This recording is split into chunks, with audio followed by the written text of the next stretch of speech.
Welcome back, Raider Nation, to the Raider D podcast. I am your host, the Raider D, here with my boy Hot Beavers from Hotspot. What is going on, brother? How are you? Good, good. How's the nation? How are my hot shots? How's everybody doing out there?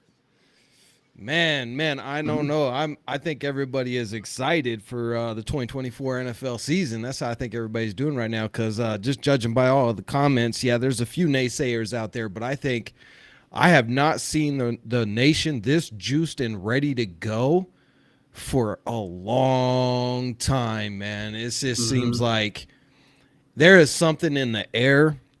And if everybody Yeah, watched the Rush podcast with Devontae and Max, both of them said, man, there is just something in the building right now. They have it. They have it right yeah, now. And yeah. you got to go put it on the field, right? Mm-hmm. We can talk all we want, but they Yeah, definitely something is in the air in that building right now. The guys are juiced. They're in there working out even when they don't have to. mm-hmm. They said everybody's just at a different level this season, and I think a lot of that has to do with Antonio Pierce. What are your thoughts on it? Do you think it is Antonio Pierce is the big motivation here, getting rid of the cancer in McDaniels? Yeah, I think it's a continuation of it. I think the leadership position that Max Crosby took on this team has really just continued to kind of pay dividends. Him stepping up the way that he did, I think, was huge. And I think that Antonio Pierce is just like a continuation of that same attitude of, no nonsense, hard work. Everybody's really committed, and then like it's permeated the air, just in Vegas, out in Fremont Street, talking to locals and stuff last night, and just talking about the game. And they had the fight out here, so it was pretty full of people last night. Raider fans are absolutely hyped. And you can feel it just because people are screaming Raiders across the hotel lobby when they see the hat. You know what I'm saying? So, yeah, this is a good time right now. Feels good. Yeah, I expect to see a lot more silver and black in the stadium for our home games than we have had in the past couple of years since we opened the stadium. Mm-hmm. I just think that part of the reason you got to win games to sell tickets. It was that way in Oakland. When we were bad in Oakland, you would see the stadium only 2/3 full because if we suck and you just know that you're going to get blown out and you're going to lose, people don't Mm-hmm. people don't spend money. And when a ticket's costing you $300 to go to our new stadium, the most expensive tickets in the NFL, well, my team better win the game, right? Or I'm not spending that amount of money. Mm-hmm. Like inflation and Yeah. everybody's hurting financially out there. Credit card debt's at an all-time high. So if I'm going to spend that hard-earned money, you better give me a product that I can be proud of. And I think that this year we finally have that product. Now, the topic of today's podcast is going to be on the offensive side of the ball. Yesterday we were talking about the defense. Mm-hmm. I think the offensive product that we're going to have this year, I'm excited for, particularly because during the Rush podcast, Devontae Adams gave big hype to Luke Getsy's offense, Mm-hmm. going as far as saying we have a better offense now. Yeah, So you can I agree. read between the lines in that he's saying McDumdum's offense wasn't all that great. Mm-hmm. And It's only now as good as you he's can execute. yeah, and I mean he's I think he's excited for the entire team, for him Mm-hmm. personally, because he already knows the playbook. He said that in the podcast that this Yeah. is my playbook. It's all the same verbiage, everything. Like I Mm-hmm. already know this playbook, so this is going to be easy for him. So that's good because now he can help to school our other receivers and our rookie and Brock Mm-hmm. Bowers and everything, and help all of them get on the same page. Because now you have a wide receiver in the huddle. If somebody like, here's the situation. There may be a time, and it should never be this way, but I'm sure it does happen, where they're in the huddle, and one guy in the huddle is like, "Wait a minute, what is that?" And now you got a Exactly. guy in there that's like, "No, dude, just run it. You're gonna run it this way, this way, this way, right?" Well, he's that guy because he already knows the offense. Yeah. Now I don't know how often in the NFL that happens, but I know in high school football it happened quite often. What if, yeah, I mean, what if one of these undrafted free agents makes a huge, you know, makes a huge difference in the preseason, and then ends up playing early in season, week one or something like that. That's a situation that could happen, and then you've got Devontae there to just say, "Hey, key on this," and that's all you really got to worry about. Run this play and move forward. You know what I mean? So that Yeah. could be for sure. Yeah, and so if anybody's Um, wondering why I'm wearing a sweater in May, it's because in the Mountain West right now we got a freak snowstorm happening. Don't ask me. It just that's the weather that we got where I live. So we it's got a a little we got a chilly in my cool house right now. breeze. We got a cool breeze down here in Vegas, so it's pretty Yeah, similar, I guess. I'm wearing yeah, a yeah. sweater It was vest.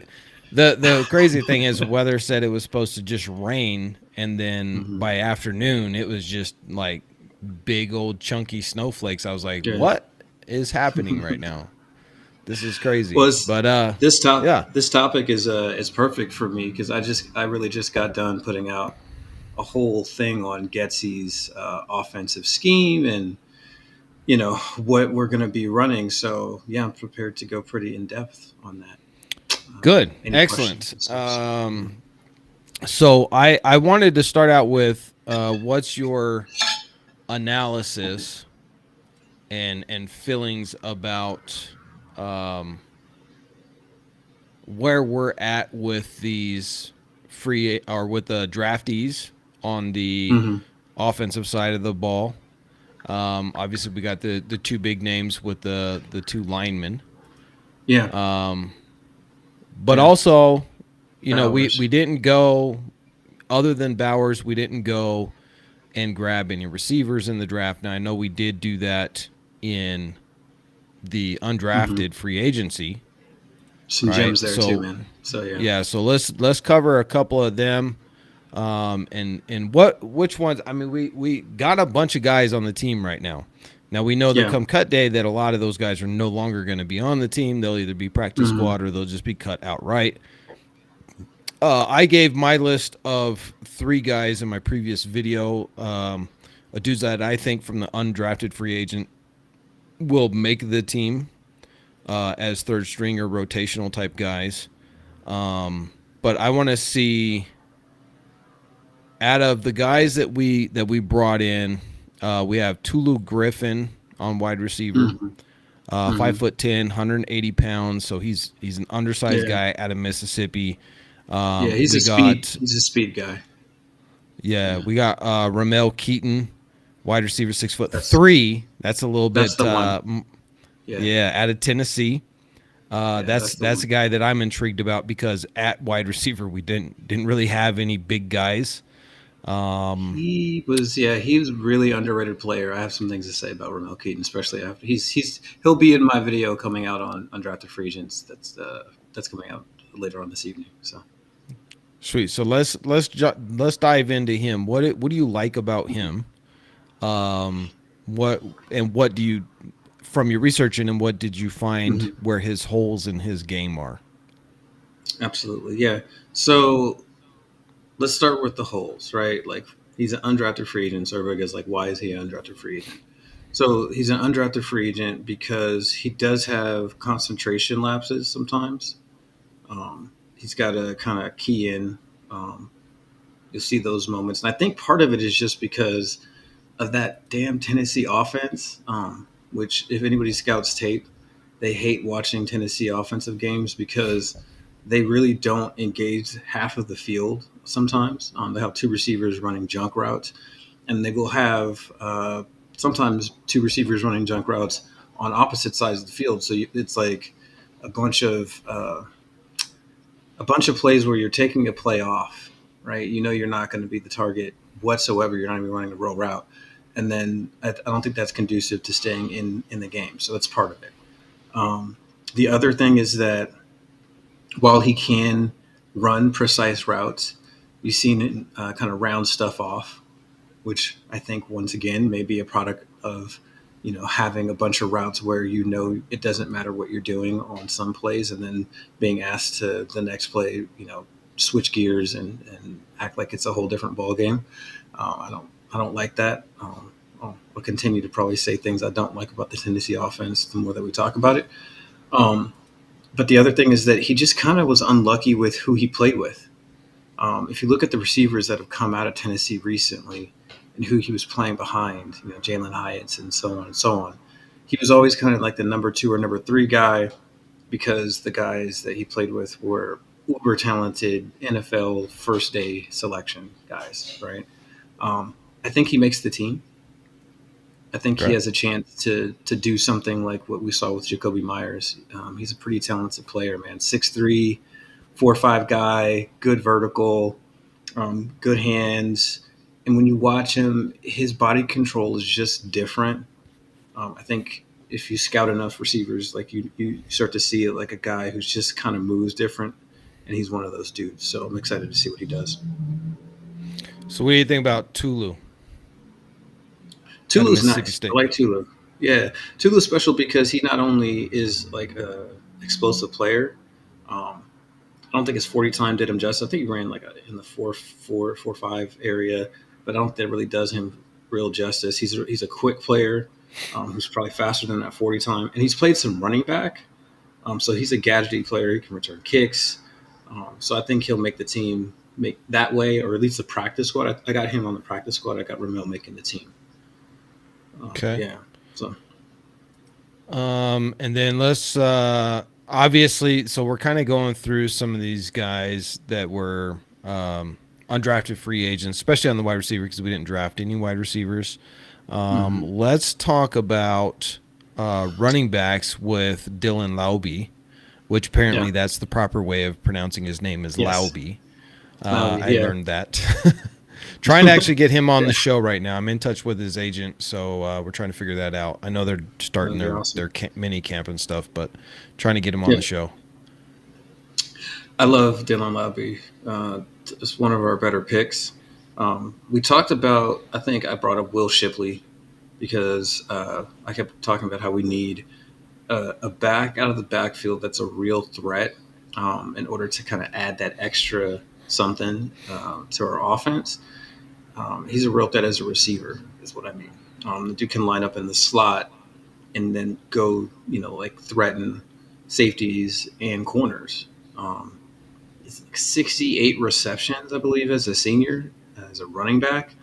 Um, you turn on the tape and it's explosive play after explosive play. He's running away from guys at that level.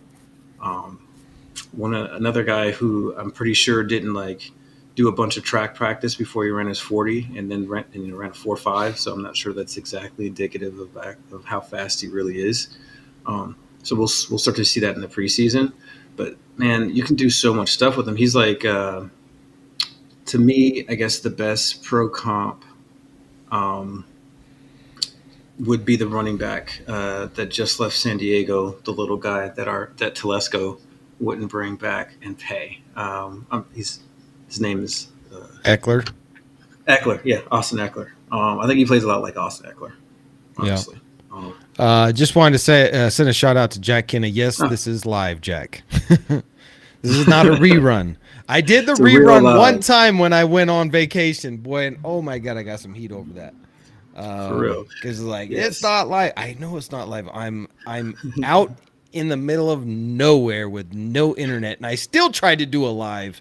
It was terrible because the internet Yeah. was so spotty out there on my cell phone. But yes, this is live, brother. Yes, Uh, live for the nation. Live on my channel for the first time too. So. John says, "Is this thing live?" Asking for a friend. Yes, it is live. Ray Love is Um, correct. Austin Eckler 2.0. Yes, thank you. yeah. Yeah, So yeah, I like him. I think he's a yeah. great pickup. I think it's a great addition to the room. I'm looking at it. Who's my not prediction, but who I would think. Obviously, Zamir White is going to be RB1. Um, Hmm. I think Alexander Madison is going to be in there. Hmm. Obviously, Amir Abdullah. And then we got to really look at, Sincere McCormick who's been with us for a couple years, hasn't really done much. Britton Brown, 3 years, hasn't done much. So then you got Lauby in there. Like one of these guys are going to get knocked down to practice squad. At least one, I think probably two. I think I don't see us going with that many. That would put 1, 2, 3. That would still give us 4. So that means Britton Brown and Sincere McCormick could be the odd man out. Yeah, yeah, maybe I say 5 backs just because some of them can play special teams roles. Yeah, and that's where I think Dylan Lauby is going to be playing special teams. I don't think that he's going to be. I don't think he's going to get a whole lot of reps in year one, just because we already have Zamir White, we already have Madison, and then Amir Abdullah. Those are going to be the 3 workhorses. Now, if somebody goes down, then you could see that change. But you could throw Lauby in there in some different formations, right? Because he is a really good receiving back. So if it's a receiving situation, but I think that he's going to probably sit a lot, just like Zamir did behind Josh Jacobs. And the X factor to this is Alexander Madison. I would say Lauby's probably going to get more playing time if we didn't go and bring Madison in free agency. But it's going to be interesting to see. I think he might be the primary kick returner when it's all said and done. So keep an eye out on that. Yeah. Okay. Yeah. He's a really good kick returner. He's got a couple for touchdowns in his career. And like his ability with the new kind of system, he could be a real threat as a kick returner. And so just remember, with the new kickoff system, that's actually a really important position for us as a team. So I think looking at him there. Yeah, that's going to be an interesting change. Like we're gonna have to get used to even seeing that. It's gonna be so awkward at first. Like, what is happening here? What is going on right now? Yeah. It's gonna be different. New thing to learn. Little wrinkle. Something to make you look stupid when a newbie football fan's around. They're like, "How does this game work? Like, how does this thing go?" And you're like, "Oh yeah, no, I got this. I'll explain it." Until we get to the kickoffs, and then I don't know what the hell's happening. So. Yeah, it's isn't that like a rugby rule? It's coming from like Canadian ball or XFL. It's XFL did this. Oh, XFL did it. Yeah. Which they're like a little lab of experimentation for what works and stuff like that. Yeah. So well, they say that the reason why they're doing this is because the kickoff had become pretty much meaningless. As some crazy stat of over 90% of kickoffs were out of the back of the end zone. So it's just, it's meaningless. It's boring. Nobody wants to watch it. People, the kickoff used to be exciting. And people would key in because you never knew when someone was going to, pull a Deion Sanders and break off a 101-yard touchdown. That's right. And now it's just so boring. But they made the change to the kickoff because of injuries.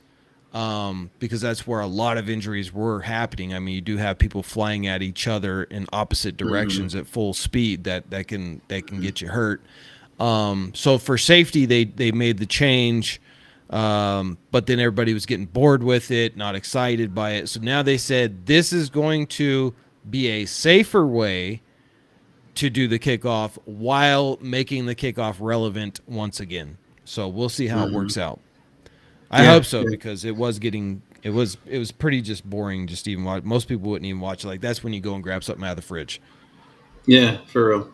No, it's gonna be fun to kind of see that get switched up, and I'm glad that they're gonna keep making improvements. It's not often that they improve the game with these changes. So yay, thank you. Yeah, I think that's what's happening here. So interestingly enough, this is odd, and I'm not sure that I believe it, but as far as our QBs go, they have Aiden O'Connell being 15 pounds less than Gardner Minshew. They got Gardner Minshew on the Raiders website listed at 225 and Aiden O'Connell at 210. Even though Aiden O'Connell's 2 inches taller and certainly looks a lot chunkier than Minshew. Yeah, so they haven't actually, I don't think, done the real updates here, especially to players that were already on the roster. I wouldn't give too much to that. They had Malcolm Coons at the same weight, even though we knew he had added height and weight in the preseason just from reports. So they had him at that same weight for a good while, same height and Yeah. weight. So yeah, I would say Aiden. Looking at him and stuff like that, I mean, there's no way he's 210 anymore. Um, if somebody tried to sell me on less than 220, I'd tell them that I don't buy bridges to nowhere. So yeah, I think that's probably where he's at. Which is interesting. The more I looked at the LaFleur offense, the more confident I was in Aiden O'Connell and then Minshew running it. And then the Bowers pick makes more and more sense as you start to look at kind of the intricacies of what they like to run.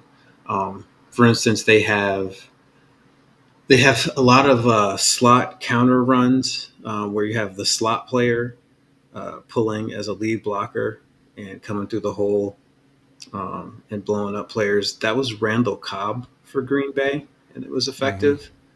Um, I shudder to think what it's going to look like with Brock Bowers in that spot instead of Randall Cobb leading through those holes and stuff. He absolutely obliterates dudes as a move blocker. And I think that's where he really excels. There's inline Mayer is, he can sit there and maul guys like he's a tackle or whatever. And you'll see that from Bowers now and then on a defensive end. But where he really excels is when he gets in the move and starts crushing linebackers and secondary players who kind of run for the hills when they see him coming. So with that, and we're gonna jump on the tight ends here in a second. Well, that came out wrong. It's a different kind of show. Different kind of show. Not that kind. Get your minds out of the gutters. But we're gonna discuss the football NFL tight end position here in a minute. But I wanted to just get your opinion on who do you think? Now this is the big question. Who's going to be QB1? Just if you have to guess right now, put you on the spot. Who's QB1? Aiden O'Connell, Gardner Minshew. Because obviously Okay, Brady so- ain't coming. Yeah, he put that to bed, huh? Yep. Okay, He said- AOC, I see you. Yeah, he's like, I'm let starting me to just. be like, He's like, I did got Josh competition give you right the now. four- Right. He's like, Josh McDaniels gave me the 4 number. I'm like, are you learning this aw shucks routine from Mark Davis where you pretend like you're just like an unassuming guy, but you're really just like low key vicious, like pick the Yeah. 4, and then like people start talking about Brady, you're like, yeah, it's 12 now, bitches. I don't know. I'm just saying I don't know. Right. I I would say this. there were other numbers available. There were. And I'm sure they were giving him the pick, like you're the QB, right? So before You get what you want, anybody man. else gets to pick a number, Yeah. Mhm. what number do you want? And He was like, and he chose 12. 12. Yeah, let's.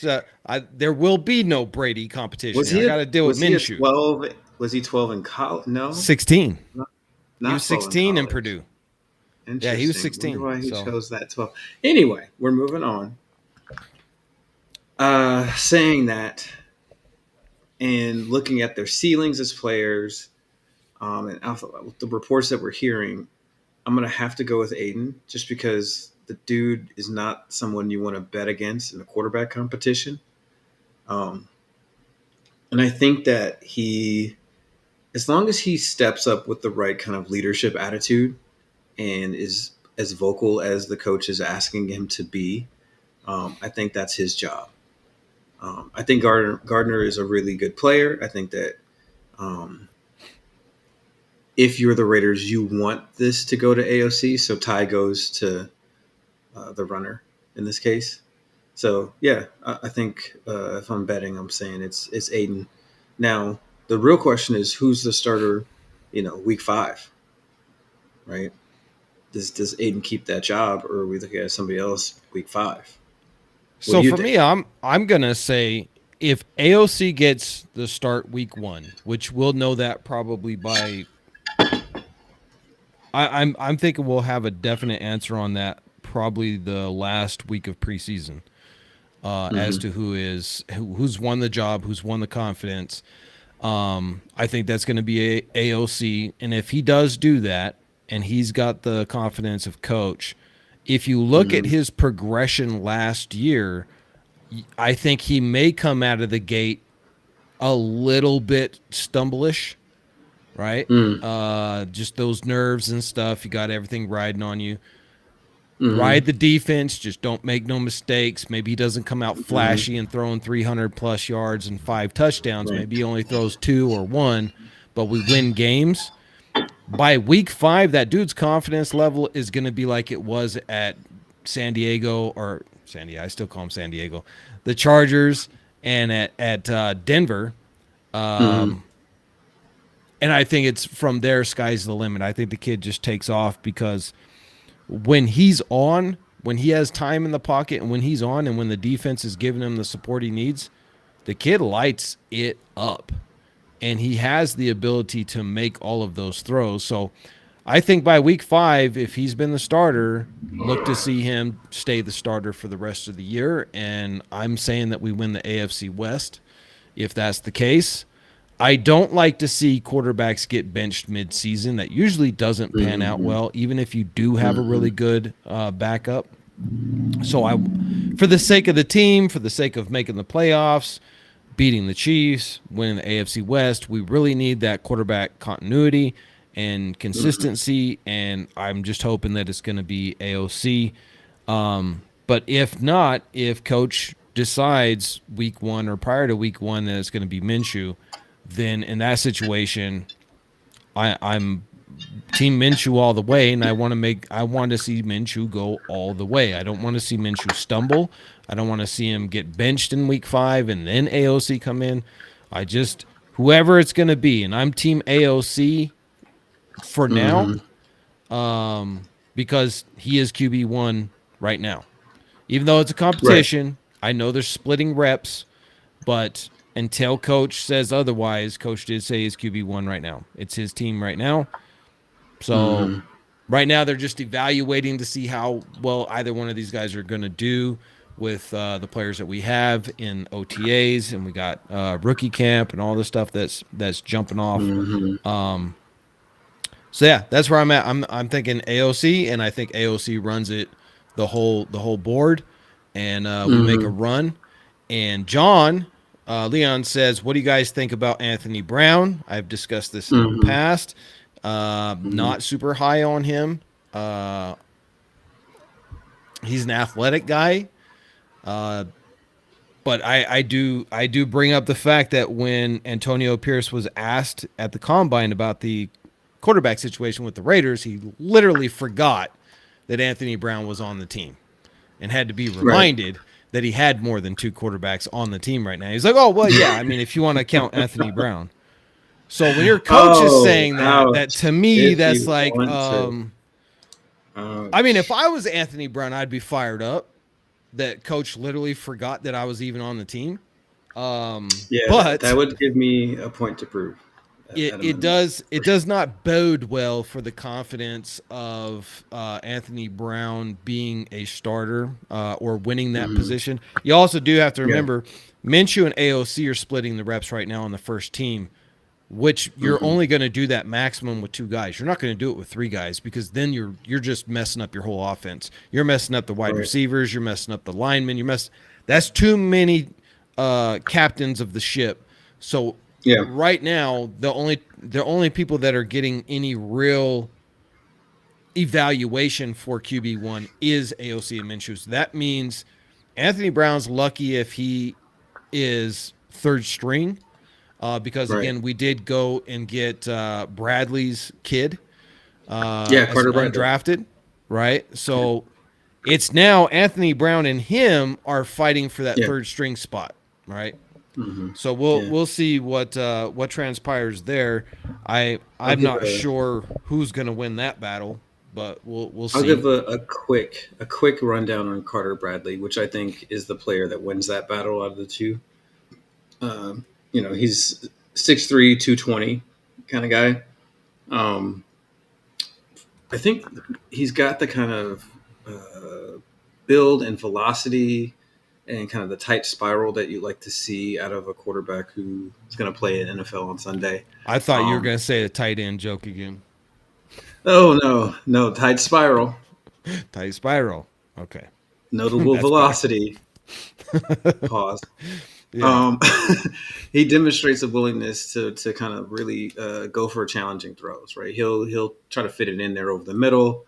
Um, he just throws a nice looking football. I know people try to act like that doesn't matter, but I think it actually does. It's a more catchable ball. Um, he doesn't get flustered when the pocket breaks down. He's got good mobility, like enough that he can, evade guys, scramble for a first down, run a little bit of read option, that sort of stuff. He's a definite competitor. Coach's son stuff starts to come through. You can really see that. He's smart, right? Always knows the playbook. He already operated in an RPO heavy offense, so he fits into what Getsy is looking for. Um, the drawbacks are, when he can lock in sometimes, which young players do. And I think he needs to fix his stride length on his delivery. It's a little bit of a footwork, shorten the stride length in order to kind of be more consistently accurate. Because you'll see his accuracy kind of diminish when he's on the move, and that has a lot to do with kind of inconsistent footwork and stride length and stuff like that. So, yeah, that's Well, what I got there. I'm gonna say that just based off of one completely random fact that Raiders.com still does not have a picture of him on the depth chart. It's just a grayed out silhouette that means that he will probably be practice squad.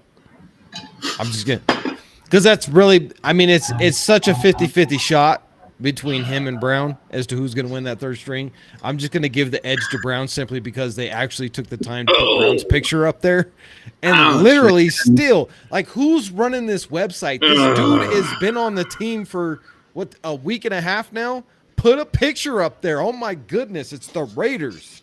Commitment to excellence. Mark Davis, if you're listening to this, I want you to get on the technician that runs the website right now because I'm highly disappointed that I don't have a picture up there of Yeah, Carter Bradley. yeah, that's rough.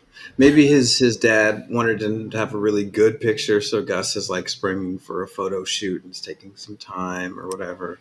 There's always a possibility in there. But Yeah. another possibility is that you can get 15% off your very first order over at Earth Elixir, our proud channel sponsor of all natural supplements, everything from testosterone boosters like what I love to take here, Tongat Ali and Fedosia Agressus Mix, all third-party tested and clinically proven to increase your testosterone without any negative side effects like testosterone replacement therapy gives you, which makes you on it for life. This does not. So definitely highly recommend this stuff. But they also have other stuff out there. They have sleep aids like bee pollen and all kinds of good supplements. So if you take supplements, you should be taking them from Earth Elixir because if you're a Raiders fan, you should be supporting Raider-owned businesses. And Don, the owner of Earth Elixir, is a lifelong Raiders fan. So the link is going to save you 15%. Go jump on that right now, guys, and get your first order. And I take my 2 in the morning of these every day before I go and work out. And it's great. It's easy and cost effective, a lot better. I'm 46, and I'm telling you, I feel so much better than I did a year ago before taking Tongat Ali. So I highly recommend it for sure. Guys, here at this channel, I only recommend something that I myself believe in. I'm not going to sell you a Ball Shaver 3000 or endorse it because, that's to me, it's just weird. It's just weird. You want to shave your balls, shave your balls. I got no problem with that. They even did you notice that they look, bro, the Ball Shaver 3000 company, I'm telling you, they are ran by the devil. They got Max Crosby. Listen, Have you seen? He is now he endorsing the Ball Shaver 3000. listen, He hey, he doesn't need the money, and they literally listen. got to him. If you can get to Max Crosby to sell your stuff, you're doing Maybe some weird stuff. things are different. Things are different in Vegas, man. You gotta keep up. These ladies are they're doing a lot. No, believe me, male grooming appearance, I'm 100% for it. But for me, it's just like it's a weird thing to be a channel sponsor of a football channel. Listen, It's just it's a lit. I mean, what's next, man? What's next? Nail we polish? we we listen. We got to stand up as men for what we actually need to do. We got to take care of ourselves, man. I And agree. that I includes agree. a little prepping. Can't I'm be just ashamed. saying. Look, there is no amount of money that the Ball Shaver 3000 company could offer me to do a Okay. sponsorship for them, unless it Yeah. was like I don't know, $100 million. He's setting his price high. Okay, Ball Shaver 3000. My price is not that high. I'll let you know that. It's I mean, much lower. I mean, Much, look, much it's the lower. art of negotiation. Okay, you start high, they start low, you meet somewhere in the Mhm. middle, and you still got 50 million Yeah. bucks. All right. Okay. See, he already negotiated down to 50 million, guys. It went from So I'm just 100 saying, if to they came in at 50. 50 million, I mean, maybe then. But I Well, want whatever you're paying Max Crosby because you know he ain't cheap. Max Crosby's it's probably getting like at least 50 grand per just one shot out. He's probably getting per 50 grand. mention. Just Yeah. like he's like Ball Shaver, the 50 G's. Yep. 50 G's. Clean your boys, shave them up, 50. make There's them 50 nice more. and neat. 50 grand. Uh, David Frank says man purses are next. Bro, newsflash. They've had man Oh, purses out for quite some time. oh boy. The attache. Yeah. It's not a purse. It's an attache. Uh, I don't know. My Jerry wife has Seinfeld, the same shout out. exact one. Shout out to that Seinfeld episode. Thank you. Oh man. So yeah, I think back to all serious and back to football, and not your balls. Um, Ball Shaver 3000. Give me a call. Let's negotiate. Um, No, was man. that I that think, old TV show, The Price is Right? yeah. Yeah. The Price is Right. That's a great show, man. But yeah, I think Carter Bradley Hmm. has a real shot. I think he has a real shot at making the team. I think it's going to Hmm. be kind of a coin toss, really. I think between him and Brown. Brown brings athleticism. I mean, they Hmm. both are pretty athletic guys, but I think Brown, obviously, with the running ability. A little bit more. I am going to lean more actually towards Bradley making the team. Because when I look at Anthony Brown, I kind of think of a guy named Justin Fields, just not as athletic. And I think that Hmm. with Luke Getzey's experience with that, I think if he has a say in Yeah. it, which I'm sure he will, being the OC, Yeah. Yeah. uh, I think that it's going to be a kind of a sour taste in his mouth with that whole situation. So I think he'll go Bradley. Just take a shot on the Hmm. young guy and see what he brings in. I mean, he's third string, so the odds are he's never going to play anyway, right? Right.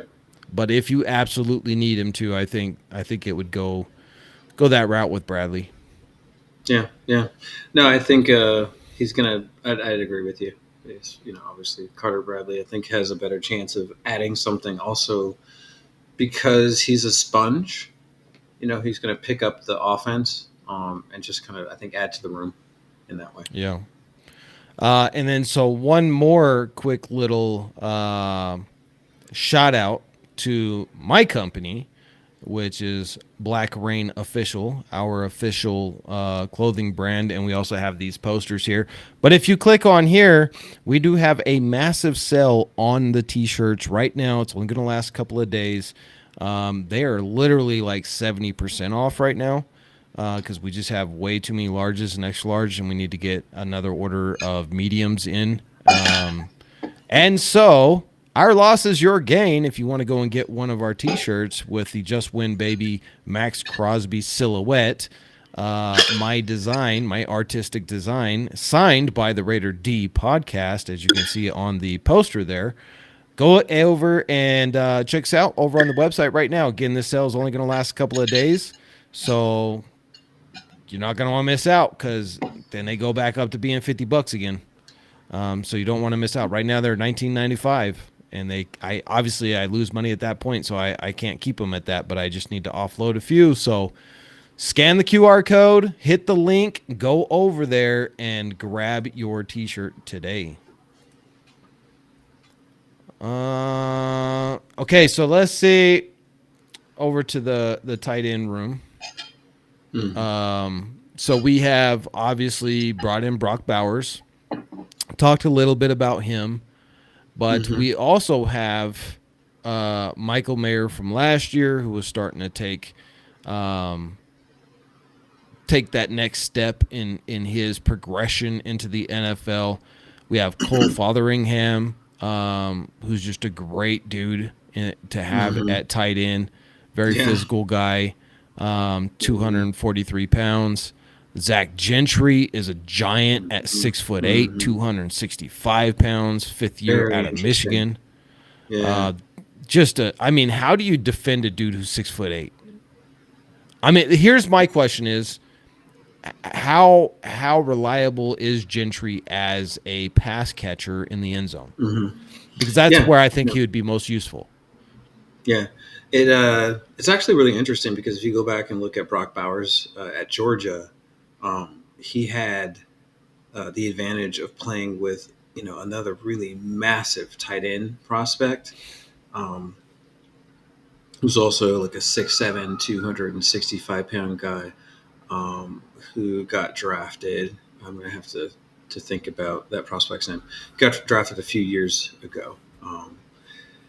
Extremely adept at kind of working as that other tight end. When you've got one of those big guys that can kind of be a threat at blocking and then going out and catching passes. Gentry is stable. He's really good hands.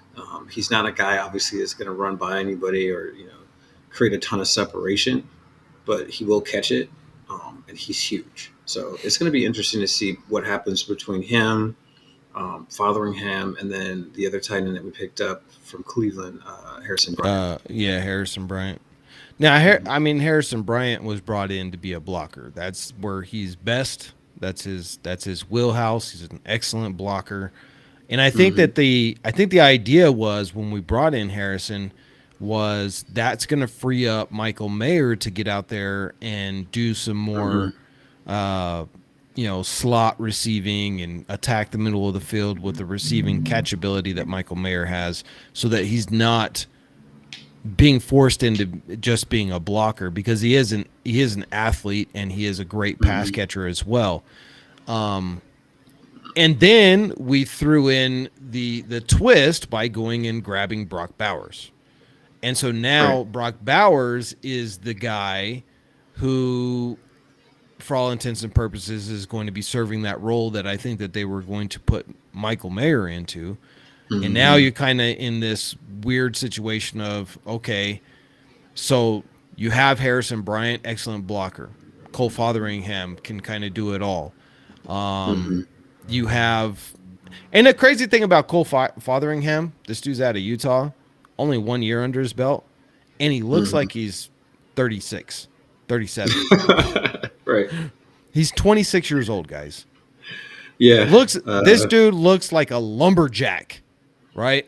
Great guy to have on the team. That's the kind of people you want to see on the Raiders roster. Dudes that look like lumberjacks. Definitely.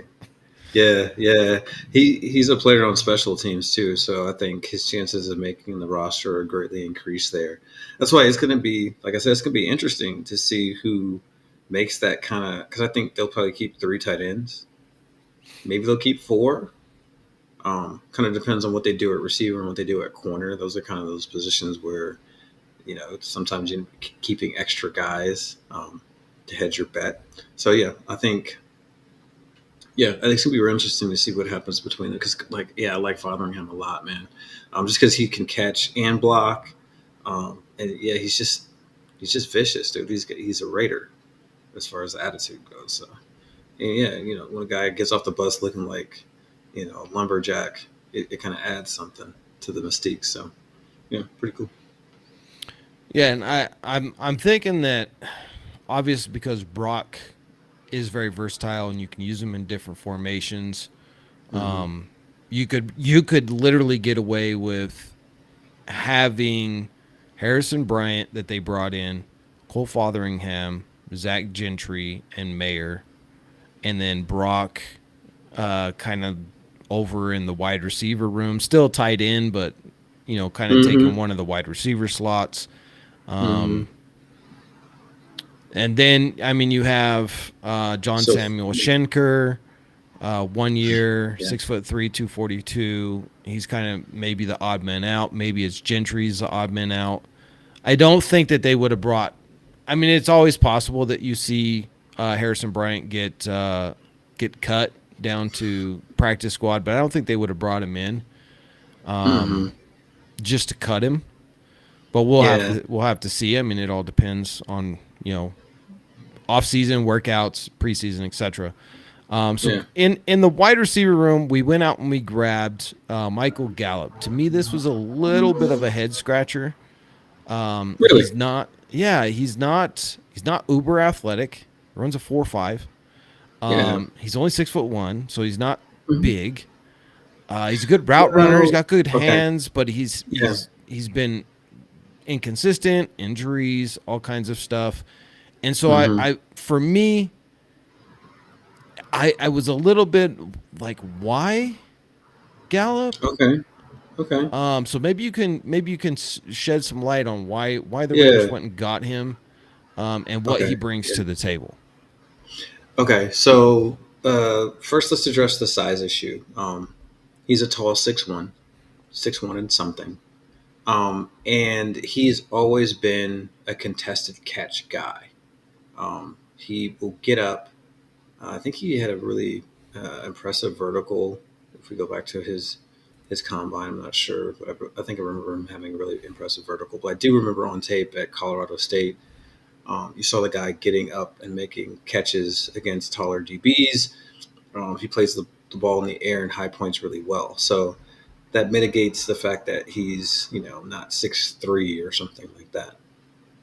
We also needed a guy, and even you said it. You said, if Devontae Adams goes down, who's replacing those routes? Who's running those routes?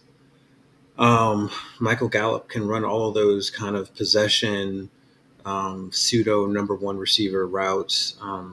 There was a while where he was, 1A for Dallas and successful in that. So I think he is kind of the veteran hedge your bet thing in case nobody else really steps up. But I think that he is one of those guys where he completes your receiving core and does give you a veteran option that can step up in the situation where you need first downs. He's a third down kind of security blanket guy too. He's reliable in that way. The question with him has always just kind of been health.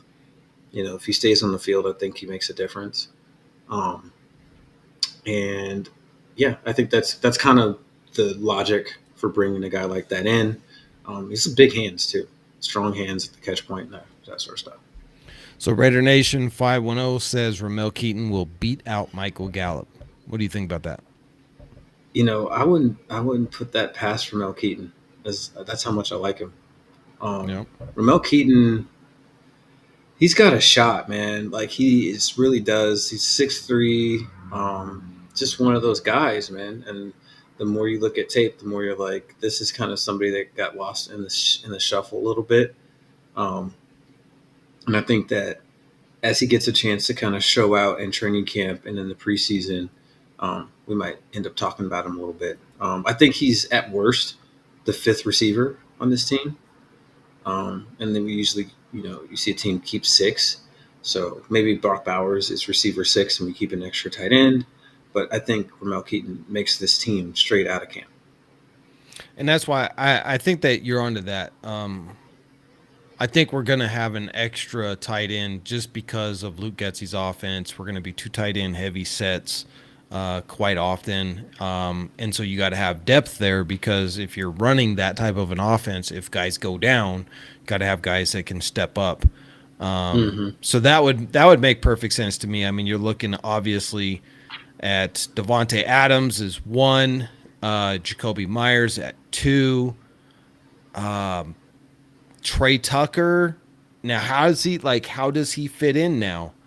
If Mm-hmm.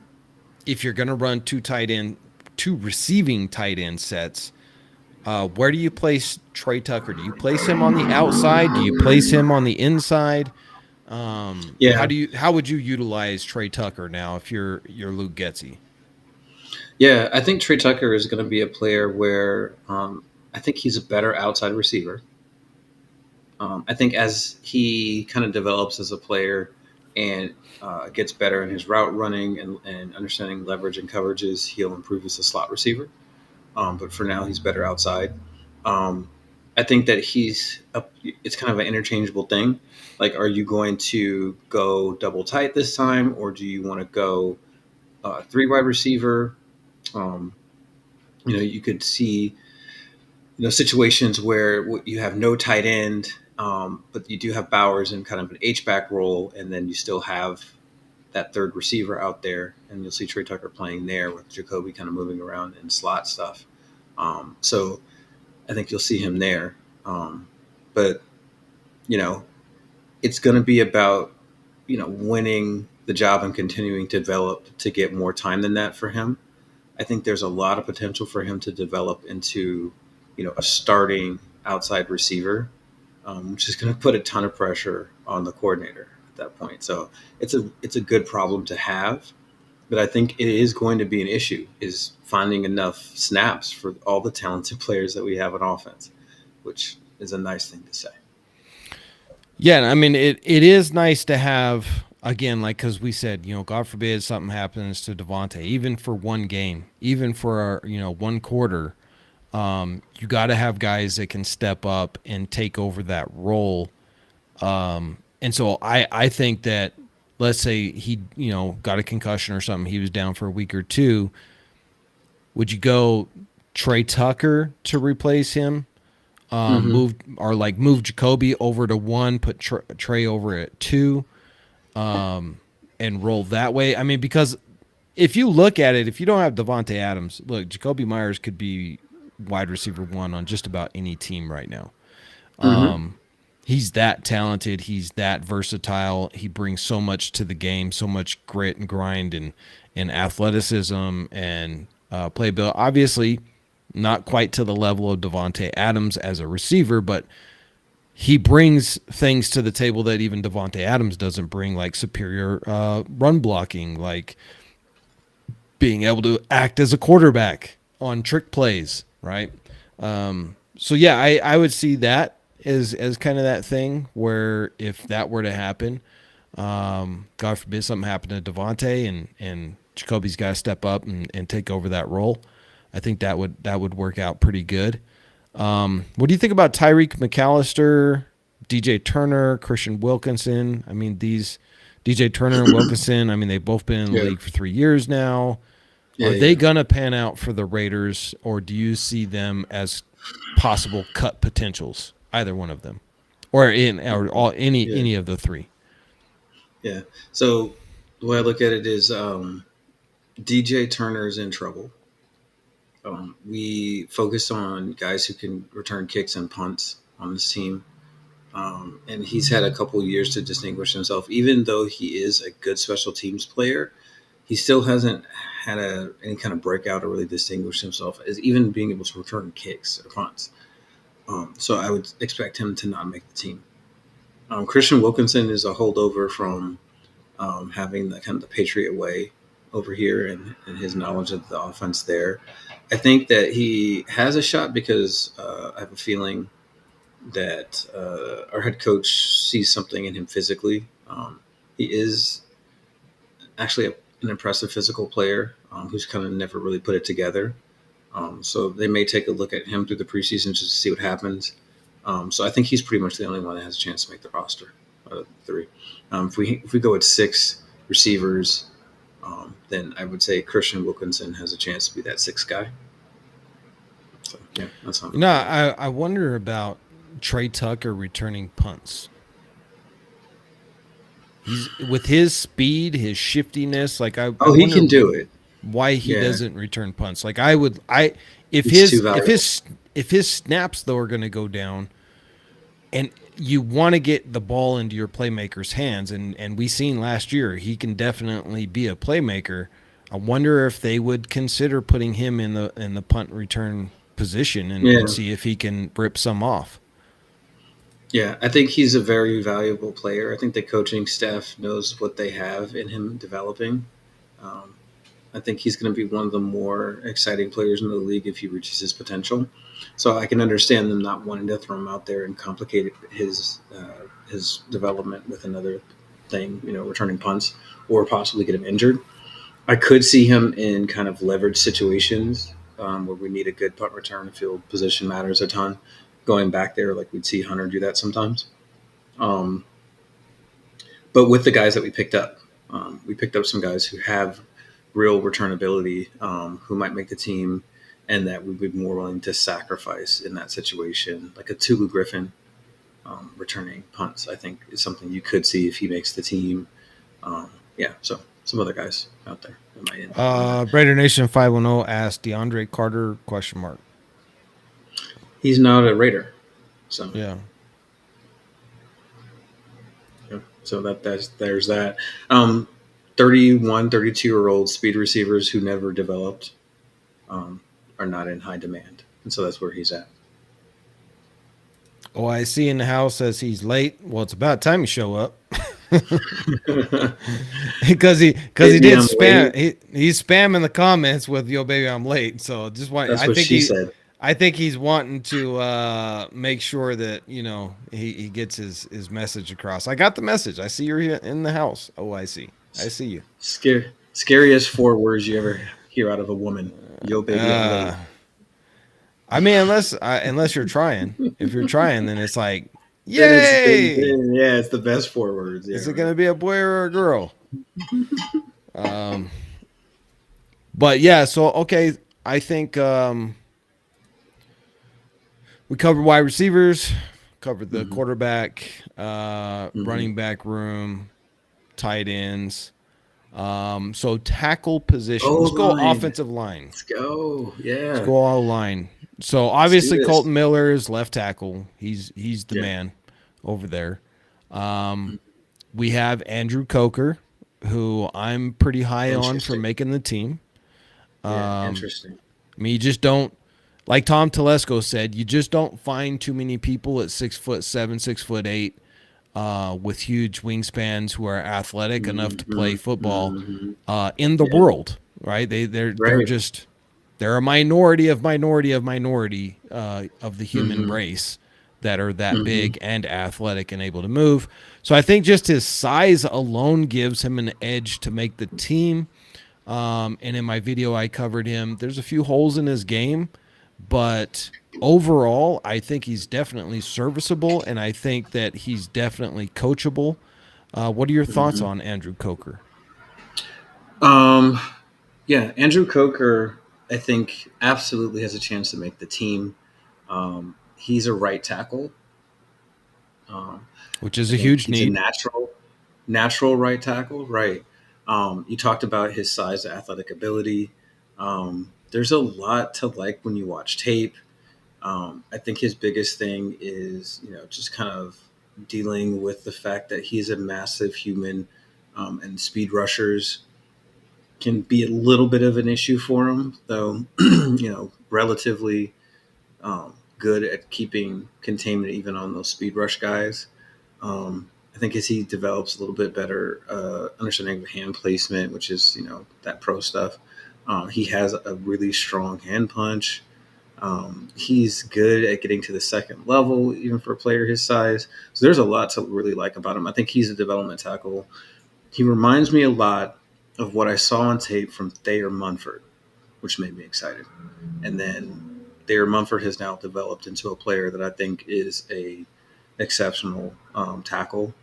I think Thayer Munford rated above some guys who we expect to be really good at tackle. He's like 31st rated tackle in the NFL last year, and I think he's going to improve. So, yeah.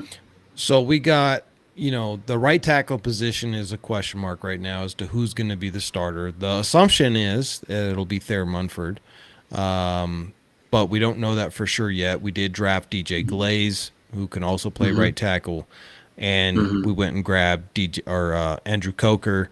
So, you're looking at two rookies, Mm-hmm. and then Thayer Munford. I'm going to give Mm-hmm. my edge that it's going to probably be Thayer starting at right tackle, and both of our rookie tackles will make the team and Mm-hmm. will be rotational and Yeah. plug and play if needed, and we'll start Mm-hmm. developing them, especially because the offensive line position is second only to the quarterback in where you really need reps in order to get good in this league. Because you see so many tackles, so many guards, so many centers come into the league. They're highly touted. In their first year, everybody's calling them a bust. It takes them time. I mean, look at Thayer Munford. It took him time to start getting good. If you Mm-hmm. look at Colton Miller, first couple years, Mm-hmm. everybody was saying he's not good. Now he's one of the Right. best left tackles in all of the NFL.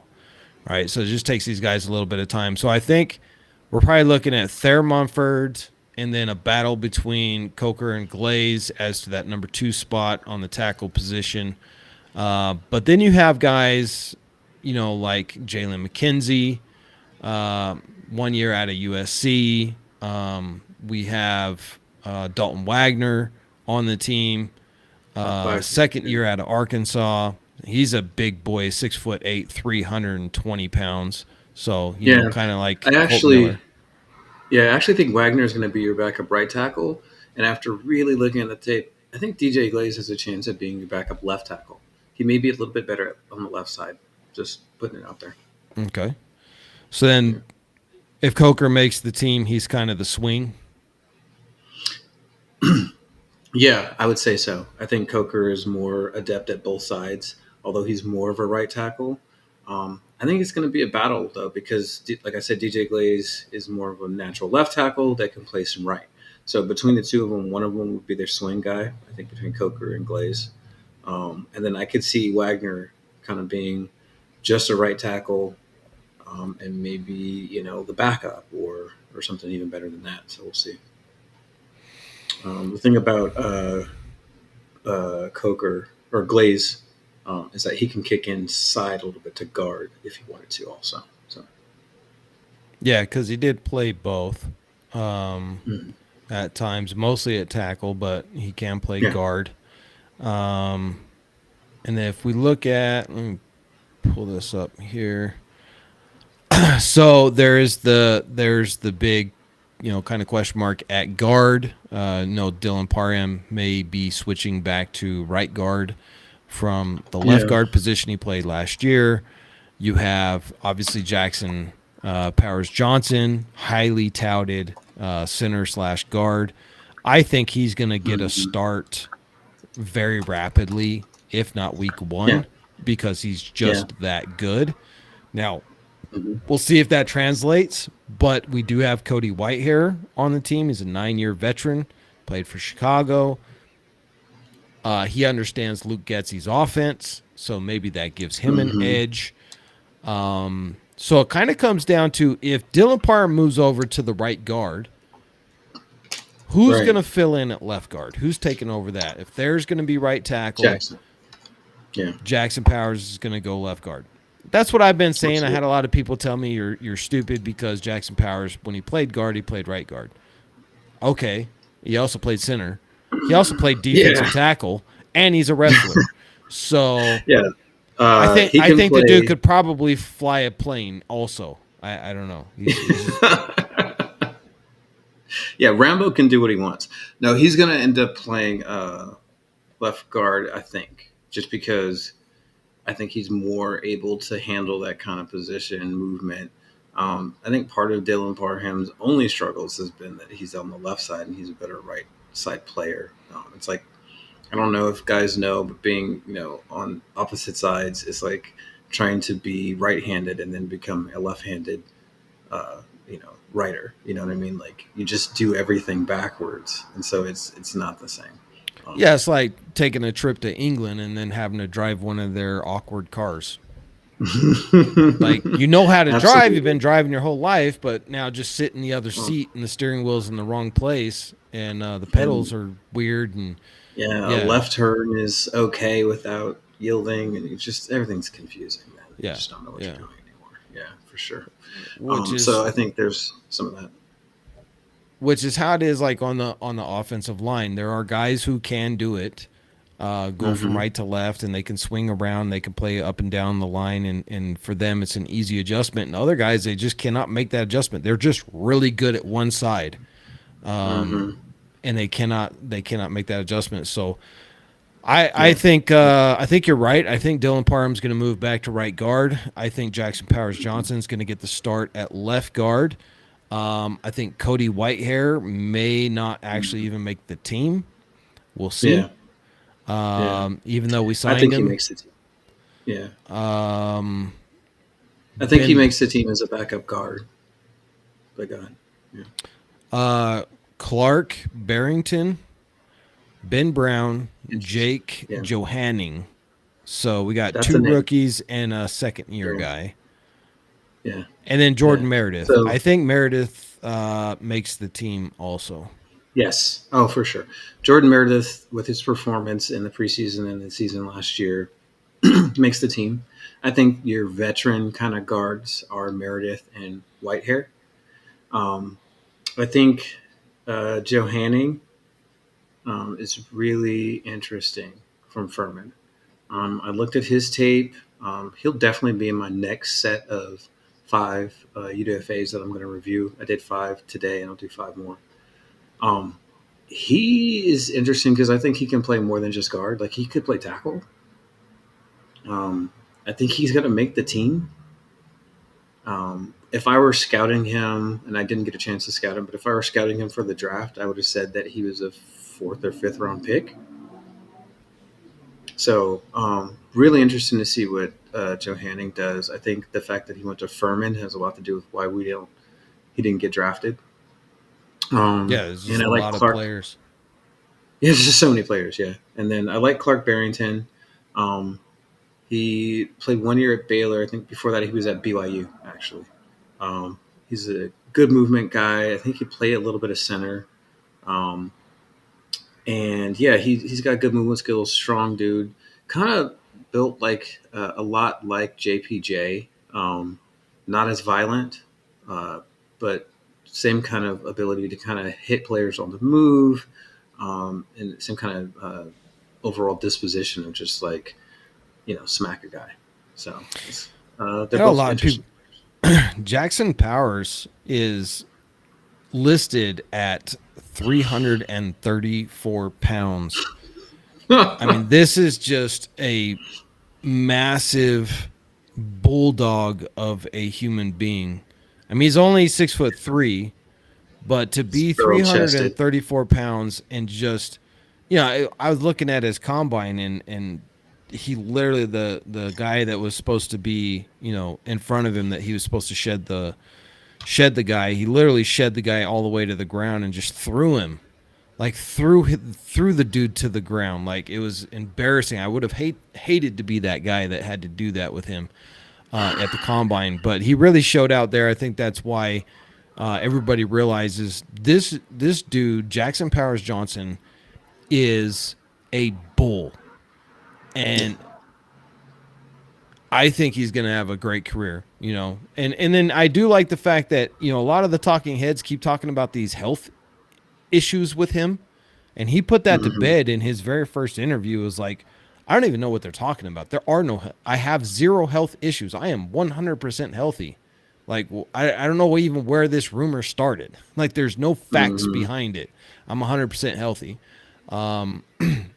So that's good news. That's great to know that maybe some teams were listening to the rumor mill about him having some health issue, even though he passed all of his physicals no problem, and that's why he Mm-hmm. fell to us, and we were able to snatch him up. I think it's a perfect pickup. That's probably Jackson Powers Johnson. I'm more excited about getting him actually than Brock Bowers, and I'm excited about Brock Bowers. I think he's going to add a very great element to the team of offense that we Mm-hmm. definitely need. But I also know that a superior offensive line can make any average quarterback look like Tom Brady. Right. If you have that, Yeah. I mean, look at Carr's MVP year that he was in the running for the MVP in 2015-16. We had the best offensive line in the NFL that year. Hmm. And that made Carr look really, really good because, they kept him off the grass and he wasn't being hurried. So I'm definitely happy about the upgrades that we got. I'm looking forward. I want to see Thayer Munford really excel this year. Obviously, Colt Hmm. Miller's going to do his thing. Hmm. I think getting Jackson Powers Johnson is going to be fantastic. And I want to see Dylan Parham really excel. And I want to see Andre James take another step in his career and just have the best, top 5 offensive line. Yeah. Um, yeah. And another thing to keep in mind is that Andre James is going into his fifth year 6. as a, or well, fifth, 6 year, fifth. He's had 5 years as a center. Let's put it that way. Oh, Okay. okay. Yeah. Yeah. He was a tackle.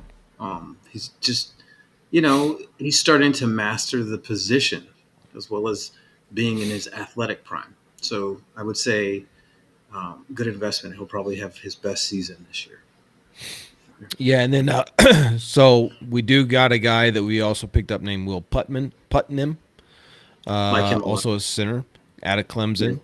Hmm. 6'4", 310 pounds. So very similar body build to Andre James. Yeah, he was a monster coming out of high school. So they, he had to be like a 5-star recruit. Um, yeah, so one of those guys where he's physically impressive, kind of slipped through the cracks. He plays center, but he made practice squad at minimum.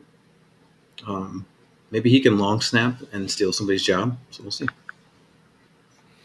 Oh yeah, OIC is complaining about the price of the tickets. I will give Mark Davis a call, and we'll have a conversation about that OIC because I got him on speed dial.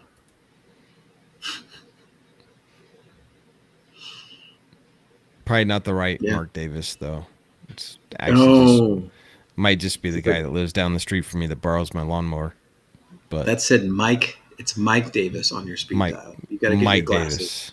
Mike Mike, Davis, yeah, yes. wrong, I always wrong man. wondering when I asked him about Raiders questions, he'd be like, "I don't know what you're talking about," and I thought he was just playing coy with me. You know what I mean? I don't want to. I don't want to let anything out because I'm making big decisions over here. Now I realize it's because he just thinks I'm crazy. That's like that damn Raiders fan down the street keeps calling me, asking me about Devontae Adams and Coach Antonio Yeah, Pierce, and he you know what I gets it mean. all the time. He's used to it. He just humors the crazies.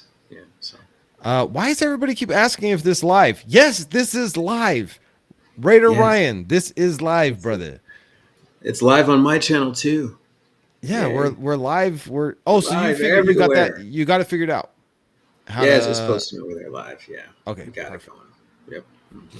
So yeah, we're gonna get some lives going with Ritter D and Western over on my channel. Gonna Yes, get those sir. scheduled up. Mm. JBJ is on another level, says Raider Ryan.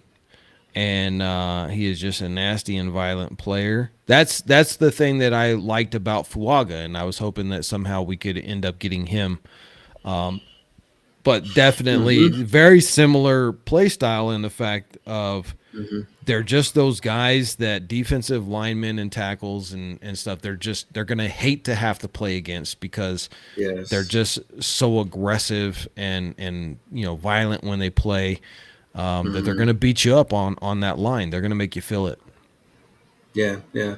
Yeah. Fuago was the guy I wanted at that pick. Obviously, it was a little bit disappointed we didn't go there, but I think getting JPJ kind of in a way makes up for it because like you said, he brings that nastiness.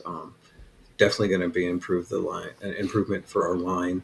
One of those kind of can't miss players, which I think Fuaga was another one of those dudes that was just like he's going to be a starting right tackle for 13 years or whatever like that.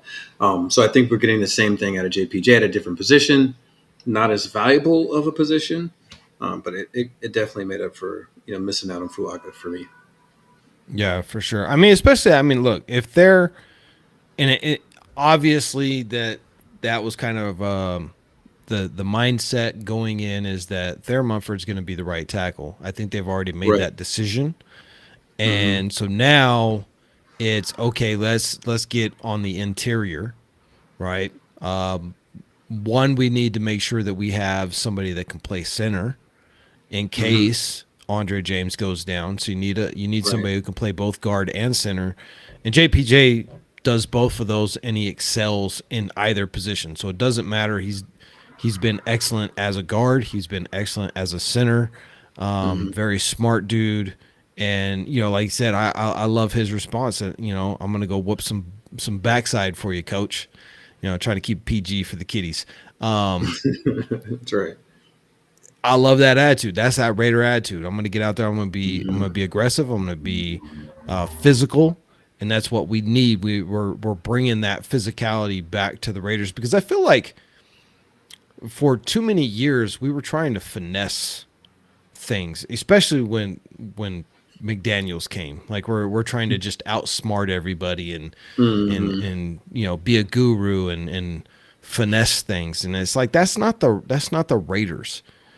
The Raiders are like the Detroit Pistons of the Michael Jordan days, where you just didn't want to play those dudes, and Hmm. they recruited and drafted those types of players because that's what the Pistons were known for: physical, hard hitting basketball play, and that's what the Raiders have been known for. I mean, we literally have a rule from one of our former great defensive linemen that you can no longer rip the helmet off of somebody, and they named it after him.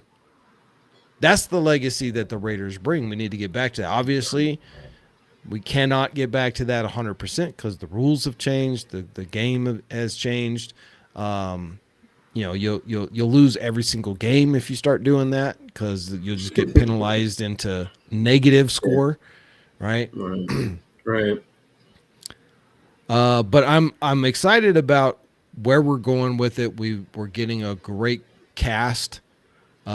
Defensively, I think we're going to be fantastic. Again, I know tonight's topic has been about the offense, but still no mentions. I haven't heard anything, haven't seen any whispers of going into the free agency at cornerback position as of yet.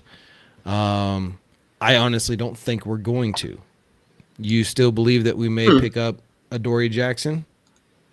I do. I think that we'll still add at least one more corner, um, just because of the need for a veteran presence. I think we need one more guy who can play outside that's a veteran to hedge our bet against the draft picks that we have from this year, draft pick, and then undrafted free agents that we picked up. I think Jaquan Shepard has a real chance, and I think Rashad Williams has a real chance um, at corner as an undrafted free agent. So those two, and then uh, Decameron, Decameron Richardson, I think has a really good chance to like start at that position. But then you still need to hedge the bet, and I think adding in a Dory Jackson, somebody who already knows the system, we can kind of wait on it and not do it early.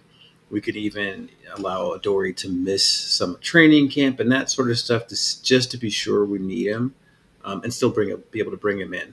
So I think that's what you might see, that we don't sign anybody right off the bat, but then we kind of let things shake out in training camp. And I think we'll realize that some of these young dudes just ain't going to cut it. I mean, if Sam Webb doesn't show out, then you absolutely need to replace him with a corner that can play like an Adoree Jackson or a Stephen Gilmore. Both of those guys are not coming to training camp. They don't have to. So, yeah, I could see that happening late. Okay. Well, one more thing, guys. If you're brand new to the channel, or if you're not brand new to the channel and you're not yet a member, here is the membership link so that you can become a member of the Raider D podcast. Got a lot of cool perks that we will be doing with the membership. One of them is the open mic night where the members in a member only podcast are able to come and join me just like Hot Beavers does. And we have a big kumbaya and I can get as many as 10 people in here at a time. So all the members are welcome, whatever level that you pick. We do have three different categories. We have the silver membership, which is $2.99. We do have the silver and black, which is $9.99. And then you can go all the way up to the Raider Nation, which nobody has yet went and got, and that is $29 a month. So Go and join now. Get up on all those perks. If you do go to the Raider Nation podcast and you like the Black Rain official clothing line that we are now developing, and you want to get the perk of random discounts sent directly to you just for you, then go and become a Raider Nation supporter by getting that top tier of the membership, because they are the only membership level that get those random codes sent to them as we drop new merch. So definitely want to check that out. And then just one more quick shout out to my guys over at Earth Elixir. Thank you so much for being a big time supporter of the channel now, going into 3 months of channel sponsorship. So big shout out to my guy over there, Big Don, lifetime Raiders fan. Go and check them out. The link's going to save you 15%. And you can get on their subscription basis. So like if you do find a product that you like over there and you want to just subscribe to it so it's just automatically shipped to you at a determined time, that also saves you more money. So you can get some pretty good deals over there with that in combination to my discount code as well. And then lastly, if you guys want to get merch from the Black Rain official brand, which is my very own brand, go and check us out here. You can get the poster, you can get the t-shirt, and we have more designs coming out. We are going to have a whole lineup of different clothes that are going to be coming out for the Black Rain official. It's a whole separate business all in of itself. So definitely need your guys' support on that. And the t-shirts are as much as 70% off right now, but that is only going to last for a couple of days. So you do not want to miss out on that. Finally, OIC asked a ridiculous question. Do I have pink members? So I'm going to go ahead and leave that one there. I don't know what OIC is on that one. He'd be dropping some comments. But yeah, that's about it for tonight's episode. Thank you guys so much for being here. Hot Beavers from RaiderNation Hotspot, thank you again for joining me. If you're watching on his channel and haven't joined mine, join mine as well. Hit that subscribe button. And if you're watching on my channel and haven't subscribed to his, go and check his out as well. Link is in the description so that you guys can subscribe to him. Let's get his subscriber base up. Where are you at right now on subscribers? Like 200-300? I'm having trouble with audio here, guys. Hold on a second. Uh-oh. Can you hear me?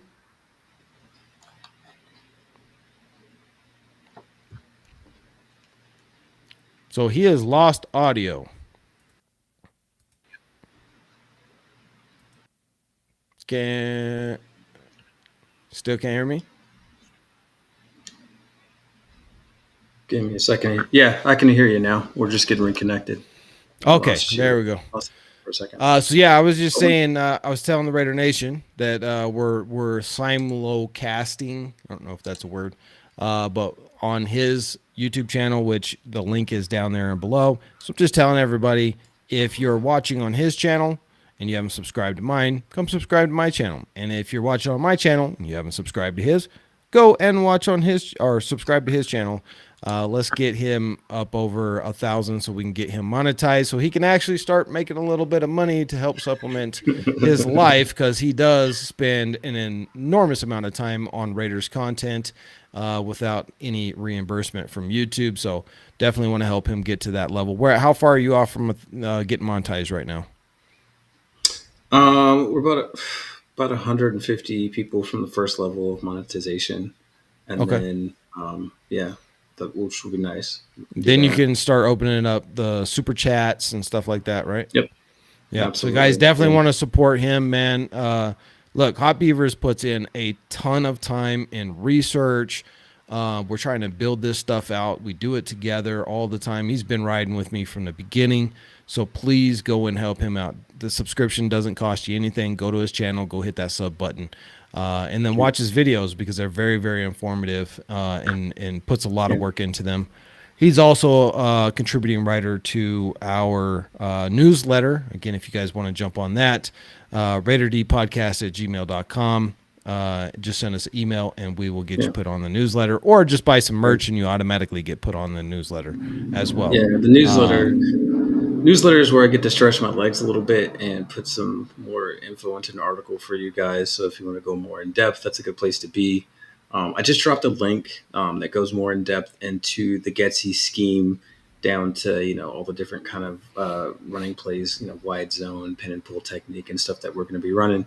So you can take a look at that if you want, if you're thirsty for more Raider info. OIC says let's get live on training camp. We are working on that right now. We are trying to We get are. those passes so that we can be down there and we can get some footage and stuff like that. It's Yes. not the easiest thing in the world to get those passes, but we are working on that Mm-hmm. right now. So, uh, Yes. which is best on that. And the best way, again, guys, is subscribe if you haven't subscribed yet, because the more Yeah. subscribers that we have on his channel, on my channel, when we go to show the Raiders organization that we are very serious about this, they do look at views, they do look at subscriptions before they're just Mm-hmm. going to hand that out, because I mean they get requests probably by the thousands of people wanting to go Mm-hmm. to the training camps and practice and this and that. They're not going to just let anybody in. So the bigger audience that we have, the better it is, and then we can get in there and get that footage for you guys, get those interviews for you guys. I know all of you, Yes. me as a Raiders fan, I love to watch the Yes. interviews. So for Yes. sure, until next time, same Raider time, same Raider channel, because I am Batman. Nice. We will see you guys on the next one. But before we go, we have a tradition here, and you guys know what that is.